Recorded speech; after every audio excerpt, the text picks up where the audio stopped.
안녕하세요. 작가 나결입니다. 오늘은 다시 팔리는 시나리오 쓰기 시즌2로 돌아왔습니다. 우리가 함께 나누던 책은 시나리오 성공의 법칙이라는 이 책이거든요. 이 책을 왜 끝까지 해주지 않냐 이런 댓글도 있으셨고, 이 책은 제 은사님이신 노효정 교수님이 이제 추천을 해주셨어요. 감독님이시자 작가님이시자 시나리오 공부를 하시는 분들은 한 번쯤은 그분께 이제 수업을 듣고 싶어 하는 그런 선생님이신데요. 아무래도 교수님이 소개해 주신 책이라서 그런지 너무 좋아요. 제가 봤을 때. 그래서 저도 이 책을 포기하지 않고 여러분과 오늘부터 다시 한번 나눠보도록 하겠습니다. 우리가 행동을 어떻게 쓸 것인가 라는 부분은 이어서 하고 있었거든요. 이제 그 부분에 있어서 다음 내용을 여러분과 함께 나눠보겠습니다. 자,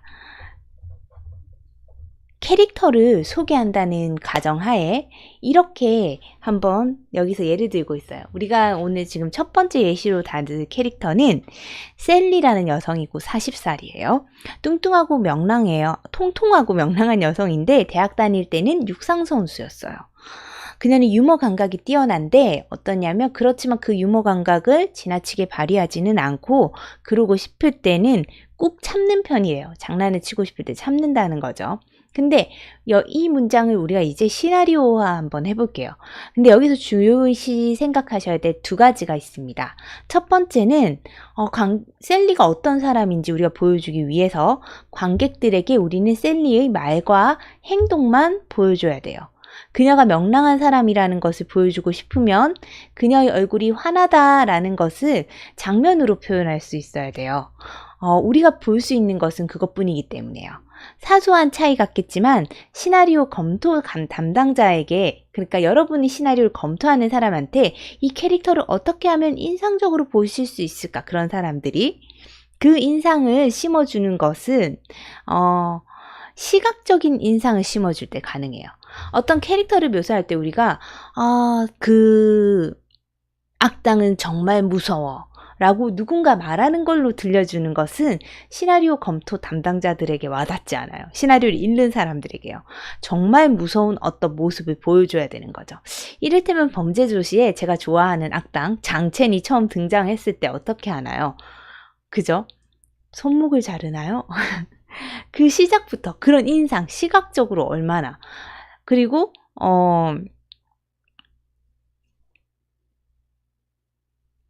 이름이 생각이 안 나는데 범죄도시의 형사인 주인공 마동석 배우님이 처음에 나올 때 어떻게 하나요? 칼을 든 자기들끼리 싸우는 사람들에게 손목을 확 꺾어서 겁을 줘가지고 그냥 바로 그 큰 싸움을 아무도 중재하지 못했던 싸움을 마무리 지어버리죠. 이런 것처럼 큰 인상을 깊이 남기는 것은 누가 어떤 사람이 어떻다고 전달하는 게 아니라 시각적으로 인상을 남기는 게 진짜 중요하다.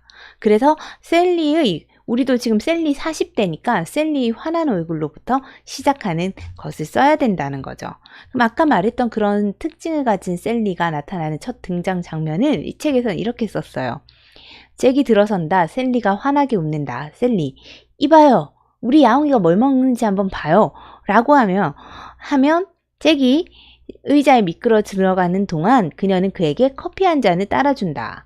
그녀가 육상선수였다는 것을 보여주고 싶으면 벽에 걸린 액자를 사용하거나 친구가 이렇게 말하면 된대요. 어떻게 된 거야, 셀리? 옛날에는, 왕년에는 1마일을 4분에 주파하곤 했잖아. 이런 식으로 말을 건네게 하거나 새벽 운동을 가는데 운동화가 완전 전문 선수형의 해진 운동화이면 된다. 이런 식으로 이 책에서는 예를 들고 있어요. 여기서 정말 중요한 것은 이 점이에요. 듣거나 볼 수 있는 걸로만 써야 된다는 거예요. 그걸 철저히 지키셔야 됩니다. 그렇지 않으면 좀 좋지 않은 문장이 나올 수가 있대요. 또 다른 이야기를 한번 해볼게요. 토미는 앞서 나눴던 대화 때문에 대화를 떠올리며 한숨을 쉰다라는 문장이, 이와 유사한 문장이 여러분 시나리오에 있다면 반드시 고치셔야 돼요. 왜냐하면 우리가 볼 수 있는 것은 토미가 한숨을 쉬는 것뿐이에요. 그러니까 그런 정보를 토미가 무엇 때문에 한숨을 쉬나, 앞서 나눴던 대화 때문에 한숨을 쉰다라고 하면 그런 정보를 보거나 들을 수 있는 방법으로 바꿔서 표기를 해줘야 돼요. 그러면 어떠냐면 이 책에서는 이런 식으로 한대요. 토미가 한숨을 쉰다. 사라가 왜 그래요? 라고 물으면 토미는 이렇게 대답한대요. 닐이 했던 말 때문이야. 이렇게 되면 우리가 알게 되죠. 토미가 앞전에 했던 대화 때문에 한숨을 쉬었다는 걸. 이를테면 또 다른 예를 들게요. 어떤 여자가 울고 있어요. 근데 마스카라가 번질까봐 참는 장면이에요. 그거를 우리가 문장으로, 지문으로 그녀는 울고 싶었다. 그러나 그랬다가 마스카라가 번질까봐 겁이 나서 울지 못한다. 라는 문장을 썼다고 하면 그거는 여러분 머릿속에나 있지 영상으로 전달되는 문장이 아니라는 거예요. 그럼 우리가 이렇게 고민을 해야 되는 거예요. 시나리오 집필은 내적인 체험이 드러나는, 내적인 생각이 드러나는 외적 사건이나 표식들을 찾아내서 적는 거예요. 어떤 제스처와 표정과 말, 이미지가 담긴 시퀀스가 여러분이 알았으면 하는 관객이 알았으면 하는 그런 정보를 어떻게 명확하게 전달할 수 있을까? 마스카라를 망치지 않고 눈물을 흘리는 방법은 없나? 여자들이 마스카라가 번지지 않게 하기 위해서 어떤 방법을 쓰나? 혹은 마스카라를 번지지 않게 하려고 눈물을 이렇게 닦는 동안 오히려 마스카라가 번진다든지 티슈로 가볍게 닦는 게 맞을까? 아니면 이 캐릭터는 마스카라가 번지는 걸 보여주기 싫어서 화장실로 도망을 가버릴까? 이런 것들을 고민해야 된다는 거예요. 울어서는 안 될 장소에서 눈물이 흐를 때 여자들은 어떤 제스처를 할까? 심호흡을 할까? 심호흡을 할까? 울먹일까? 캐릭터의 내적인 심리 상태가 드러나는 외적인 몸짓을 찾아내는 것은 우리가 해야 될 일이라는 거예요. 또 다른 예를 한번 들게요. 톰이 들어섰을 때 짐과 밥은 스포츠에 대한 이야기를 하고 있는데요.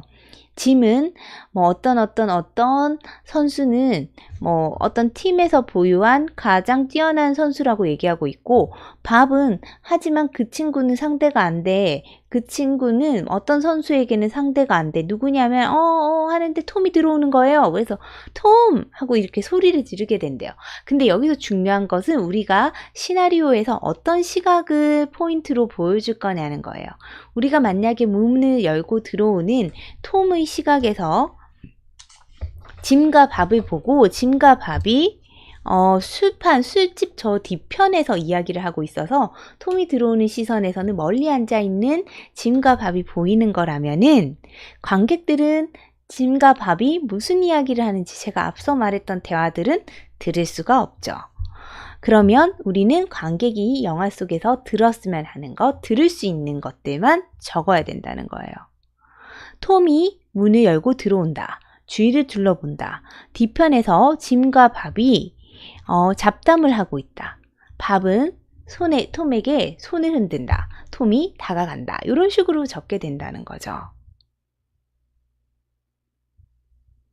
그래서 여러분이 관객들이 보거나 들을 수 있는 것만을 묘사하고 있는지 스스로 확인해 보셔야 됩니다. 그런 시각적 이미지를 적어야 된다는 거예요.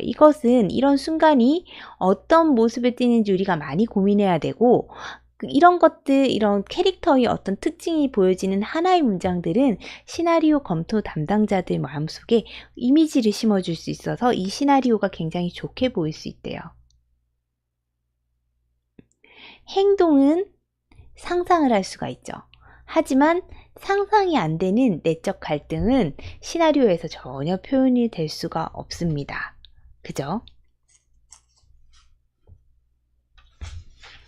그래서 오늘 여러분과 제가 나눴던 행동 쓰기에 대해서 나눴던 부분은 이런 거예요.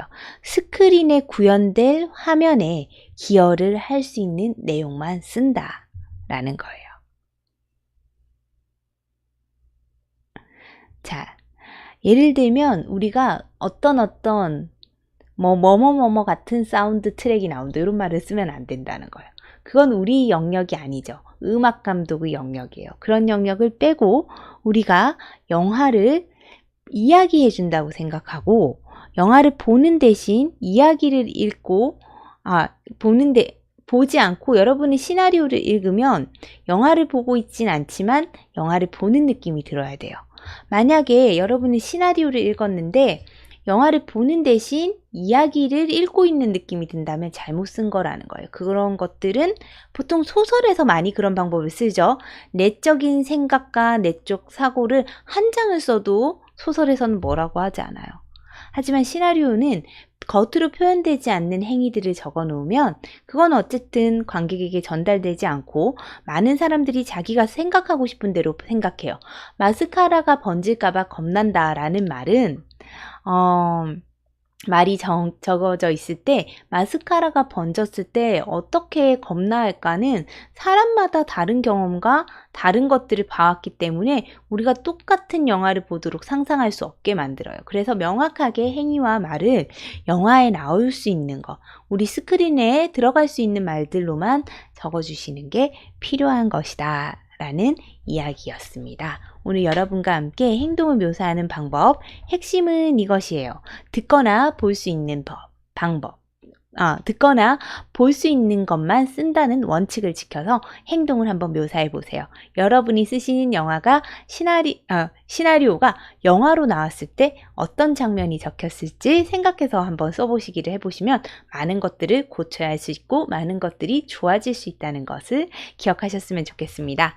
그리고 저도 다음 시간에 다시 한번 팔리는 시나리오 쓰기로 오겠습니다.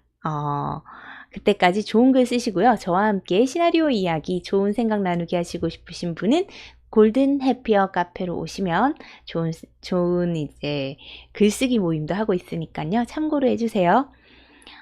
매일매일 좋은 글을 쓴다는 게 좀 힘들 때가 있는 것 같습니다. 저도 그럴 때가 있거든요. 그럴 때마다 여러분을 생각해요. 제가 말했던 것을 실천하면서 살기 위해서요. 사랑합니다. 여러분의 글이 꼭 팔리는 시나리오가 되길 항상 기도하겠습니다. 우리 좋은 글 함께 써요.